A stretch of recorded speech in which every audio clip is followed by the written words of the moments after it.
आमच्या नादी लागला तर तुम्हाला जिवंत सोडणार नाही अशी धमकी देत आरोपींनी कृष्ण भारत माळी या तरुणाला मारहाण केली. आमच्या महिलांना शिवीगाळ का केली असं म्हणून आरोपींनी कृष्णा माळी या तरुणाला व त्याच्या कुटुंबाला शिवीगाळ करून लाकडी काठी व कुऱ्हाडीचा तुंबा आणि लाथाबुक्क्यांनी मारहाण केल्याची घटना जोगेश्वरी आखाडा परिसरात 9 मार्च रोजी रात्रीच्या दरम्यान घडली. कृष्णा भारत माळी वय वर्ष 21 हा तरुण जोगेश्वरी आखाडा येथील सुराणा वस्ती येथे कुटुंबासह राहतोय.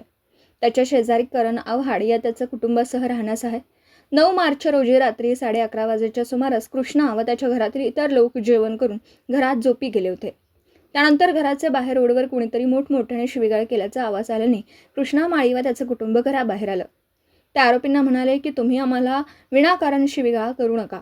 तेव्हा आरोपी म्हणाले की तुम्ही आमच्या महिलांना शिवीगाळ का केली असं म्हणून आरोपींनी कृष्णा माळी तसेच त्याचे आई वडील भाऊ चुलते यांना शिवीगाळ करून लाकडी काठी व कुऱ्हाडीचा तुंबा आणि लाथाबुक्क्यांनी मारहाण केली.